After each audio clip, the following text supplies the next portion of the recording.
మూడుముళ్ళ బంధం episode 269. Hi friends, story నచ్చితే తప్పకుండా కామెంట్ చేయండి. వీడియోని లైక్ చేయడం మాత్రం మర్చిపోకండి. విరాస్ వాడి చేతిలో నుండి ఫోటో తీసుకుని చూడగా ఫోటోలో ఉన్న వైష్ణవి ఫేస్ చూస్తుంటే విరాస్ పెదవులపై నవ్వు వచ్చి చేరుతుంది. అంతలోనే కోపంతో రగిలిపోతూ ఉంటాడు వైష్ణవి ఫోటో చూసి. ఒక్కసారిగా చైర్లో నుండి లేచి తన కాలితో చైర్ని చాలా కోపంగా తన్నుతాడు విరాస్.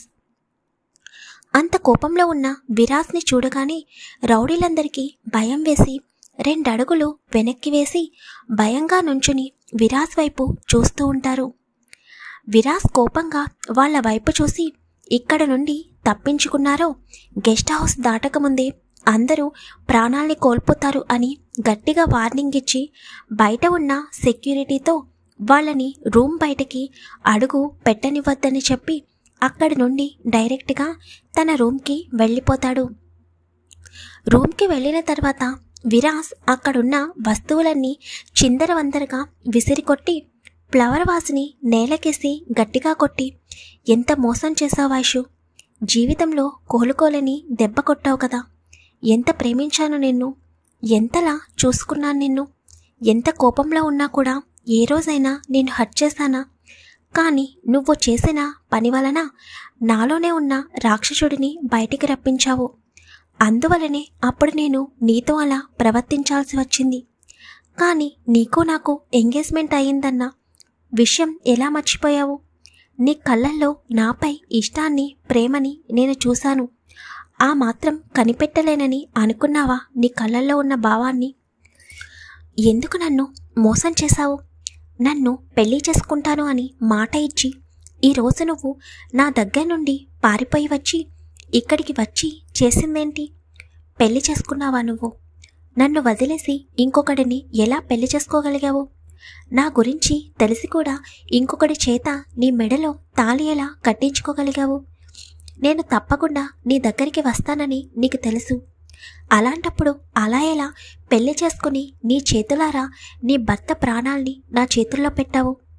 క్షమించలేను వైషు, నన్ను మోసం చేశావు. ఎప్పటికీ క్షమించలేను.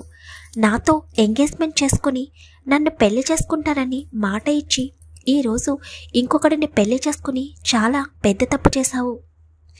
ఈ తప్పుకి శిక్ష ఏంటో తెలుసా? జీవితాంతం నువ్వు నా దగ్గర ఉండాల్సి వస్తుంది. నీ భర్త ఎవరో తెలిసిన మరుక్షణం వాడు ప్రాణాలతో ఉండడు. నువ్వు వాడిని ప్రేమించినా, ఇష్టపడినా, ఏం చేసినా, నువ్వు ఎంత బ్రతిమలాడినా వాడి ప్రాణాలు నా చేతిలోనే కోల్పోతాడు. ఈ విషయం తెలిసి కూడా నువ్వు తప్పు చేశావు కదా. వస్తున్నాను. నువ్వెక్కడున్నా చివరికి ఈ విరాసింహ చేతిలోకి రావాల్సింది. నాలో చచ్చిపోయిన రాక్షసుడిని మళ్ళీ బయటికి రప్పించావు వైషు. నువ్వు చేసిన మోసాన్ని మాత్రం నేను భరించలేను అని గట్టిగా అక్కడే ఉన్న మిర్రర్కి తన చేతిని కొట్టుకుంటూ ఉంటాడు. చేతుల నుండి బ్లడ్ వస్తున్నా కూడా ఆపకుండా పంచేసిస్తూ ఉంటాడు. కానీ విరాస్ కోపం మాత్రం కొంచెం కూడా తగ్గడం లేదు.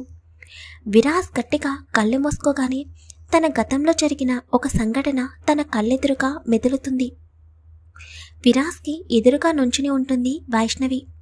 విరాస్ వైష్ణవి వైపు చూస్తూ, వైషు, నీకు నన్ను పెళ్లి చేసుకోవడం ఇష్టమేనా? నీ కళ్ళల్లో ఎప్పటికీ కన్నీళ్ళు రాకుండా చూసుకునే బాధ్యత నాది. అత్తయ్య, మావయ్య, వంశీ, నువ్వు, నేను, ఇదే మన ఫ్యామిలీ. మీ నలుగురిలో ఎవరికీ కూడా ఎటువంటి కష్టం రాకుండా చూసుకునే బాధ్యత నాది వైషు. నన్ను పెళ్లి చేసుకుంటావా వైషు అని విరాస్ అడుగుతుంటే వైష్ణవి విరాస్ కళ్ళల్లోకి అలాగే చూస్తూ ఉండిపోతుంది. నీకిష్టమైతే నన్ను పెళ్లి చేసుకుంటానని మాట ఇవ్వు వైషు అని తన చేతిని ముందుకు పెట్టగానే వైష్ణవి విరాస్ కళ్ళల్లోకి చూస్తూనే విరాస్ చేతిలో తన చేతిని పెడుతుంది. విరాస్ హ్యాపీగా వెంటనే వైష్ణవిని దగ్గరికి తీసుకుని, నీ కళ్ళల్లో నాపై ఇష్టం కనిపిస్తుంది, నిన్ను ఎప్పటికీ దూరం చేసుకోలేని వైషు బేబీ అని అలాగే వైష్ణవి చుట్టూ చేతులు వేసి దగ్గరికి ఉంటాడు.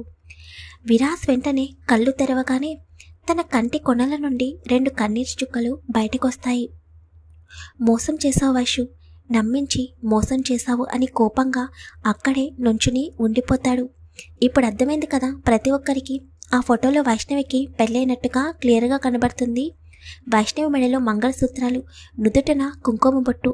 వాటిని చూడగానే విరాజ్కి వైష్ణవికి పెళ్ళైందని తెలుస్తుంది. నిషాకి ఫోటో అనేది రాజేశ్వరి ద్వారా వస్తుంది. కానీ రాజేశ్వరికి నిషా వైష్ణవిని చంపడానికి ప్లాన్ వేస్తున్నట్టు తెలియదు. ఇంతలో విలియమ్స్ విరాజ్ రూమ్ దగ్గరికి వస్తాడు. రూమ్ అంతా చిందరవందరగా ఉండడం చూసి ఏమైందో అర్థం కాక సార్ అని పిలవగానే చెప్పిన పని చేశావా అని కోపంగా అంటాడు విరాజ్. ఎస్ సార్ అని అంటూ విరాజ్ చేతికున్న గాయం చూసి సార్ ఏమైంది అని కంగారుగా విరాజ్ దగ్గరికి వస్తుంటే తన చేతిని చూపించి ఆపేసి గెట్ లాస్ట్ అని గట్టిగా అరుస్తాడు. విరాజ్ అంత కోపంగా అరిచేసరికి విలియమ్స్ రూమ్లో నుండి పరుగున బయటికి వచ్చేస్తాడు. విరాజ్ కొన్ని క్షణాలు అలాగే కళ్ళు మూసుకుని ముందు మీ పని చెప్తాన్రా, తర్వాత నీ దగ్గరికి వస్తాను వైషు. ఇంకా నిన్ను ఆ దేవుడు కూడా కాపాడలేడు. నా నుండి ఇప్పటి వరకు నా గురించి వెయిట్ చేశావని అనుకున్నాను. నా కోసం ఒంటరిగానే ఉంటావని అనుకున్నాను. కానీ పెళ్లి చేసుకున్నావు కదా, వస్తున్నాను. ఈ విరాజ్ సింహాని ఎలా ఫేస్ చేస్తావో, ఈ విరాజ్ సింహాకి ఇచ్చిన మాటకి ఏం సమాధానం చెప్తావో నేను కూడా చూస్తాను అని అనుకుంటూ రౌడీలున్న రూమ్ దగ్గరికి వెళతాడు. రూమ్లోకి వెళ్ళగానే రౌడీలందరూ ఒక మూలన కూర్చుని ఉండడం చూసి విరాజ్ కోపంగా విలియమ్స్ వైపు చూస్తాడు. విలియమ్స్ వాళ్ళ దగ్గరికి వెళ్ళి సార్ పిలుస్తున్నారు మిమ్మల్ని అని చెప్పగానే వాళ్ళందరూ భయంగా విరాజ్కి ఎదురుగా వచ్చి నుంచుంటారు. అప్పటికే విరాజ్ కోపం పీక్స్లో ఉండడం వలన విరాజ్ ఎదురుగా ఉన్న వాళ్ళని చూసి తనలోనే ఉన్న రాక్షసుడు బయటకు వచ్చి వాళ్ళందరినీ చితక్కొట్టుడు కొడుతూ ఉంటాడు. విరాజ్ కొట్టిన ఒక్కొక్క దెబ్బకి వాళ్ళకి కళ్ళు బయర్లు కమ్ముతుంటే అలాగే నేలపైకి పడిపోతారు అందరూ. విలియమ్స్ అని విరాజ్ గట్టిగా పిలవగానే ఎస్ఆర్ అని విలియమ్స్ బయటికి వెళ్ళి 4 డాగ్స్ని తీసుకుని లోపలికి వస్తాడు. ఆ డాగ్స్ని చూస్తుంటే అవి డాగ్సా లేక లయన్సా అన్నట్టు ఉన్నాయి ఆ డాగ్స్ అవతారం.